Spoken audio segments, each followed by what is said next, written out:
جو لوگ غریب کہلاتے ہیں نا وہ ذرا میری بات پہ زیادہ توجہ کریں. غریبوں کو سنانے لگا ہوں. غریب ذرا توجہ کریں. غسان کے بادشاہ نے اسلام قبول کر لیا اور اسلام قبول کرتے ہی وہ آئے حج کرنے. حج کے بعد فارغ ہوئے تو ایک نفلی طواف کر رہا تھا غسان کا بادشاہ شاہ غسان. آج تو خانہ کعبہ میں بھی وی آئی پی پروٹوکول ملتا ہے. آج تو مسجد نبی میں بھی وی آئی پی پروٹوکول ہوتا ہے. یہاں آ کے بھی یہاں بھی اور دیکھتے صحیح تجھ کھڑا کہاں ہے. طواف کعبہ ہو رہا ہے اور غسان کے بادشاہ نے جبہ پہنا ہوا ہے باریک اور لمبا. وہ طواف کعبہ کر رہا تھا تو ایک غریب آدمی کا پیر اس کے جبے پہ آ گیا. جب پیر آیا تو اس نے پلٹ کے غریب کے منہ پہ تھپڑ مارا. جب تھپڑ مارا تو اس غریب نے سیدنا فاروق اعظم کی عدالت میں مقدمہ کر دیا.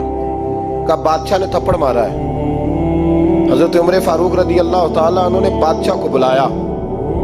فرمایا تو نے اس غریب کو مارا ہے؟ کہا جناب اس نے پیر رکھا تھا. تو فرمایا پیر رکھا تھا تو کیا ہو گیا؟ تو نے کیوں لمبا جبہ پہنا تھا؟ تجھے سمٹ کے چلنا چاہیے تھا. کہا میرے لیے حکم کیا ہے؟ حضرت عمر کہنے لگے یہاں اسے رات میں راضی کر لے ورنہ صبح اسی جگہ اسی کونے میں خانہ کعبہ کے سائے میں وہ غریب تیرے منہ پہ تھپڑ مارے گا اور تجھے تھپڑ کھانا پڑے گا. غریبوں سنو ساری رات وہ غسان کا بادشاہ غریب کی منت کرتا رہا تو راضی ہو جا. جتنے غریب تن ہیں لباسوں سے دور دور اتنی ہی چادریں میں مزاروں سے چھین لوں اور جتنے غریب گھر ہیں اجالوں سے دور دور اتنی ہی روشنی میں ستاروں سے چھین لوں. اتنی تو ہمتیں ہو میری کم سے کم بلند کہ شاہوں کے تاج فقط اشاروں سے چھین لوں. تمہاری زیادتی ہے. تم نے ظلم پروان چڑھایا ہے.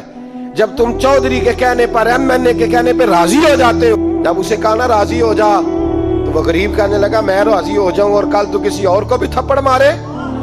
فرمایا جتنی تیرے پاس دولت ہے لا کے قدموں میں رکھ.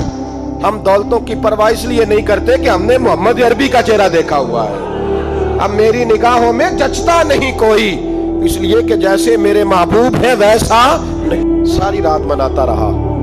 حضرت عمر سے کہنے لگا وہ نہیں مانتا. تو جناب عمر کہنے لگا پھر تیاری کر لیں. ہم بادشاہ نہیں دیکھیں گے, دولت نہیں دیکھیں گے, ہم رسول اللہ کا دین دیکھیں گے, ہم نبی پاک کا نظام دیکھیں گے. وہ بادشاہ رات کو دوڑ گیا, بھاگ گیا, جا کے عیسائی ہو گیا. لوگوں نے کہا اتنا قیمتی آدمی عمر نے ضائع کر دیا. فرمایا چپ کرو, میں نے کوئی چیز ضائع نہیں کی, میں نے تو اپنے رسول کا دین بچا لیا ہے. کوئی شے ضائع نہیں ہوئی.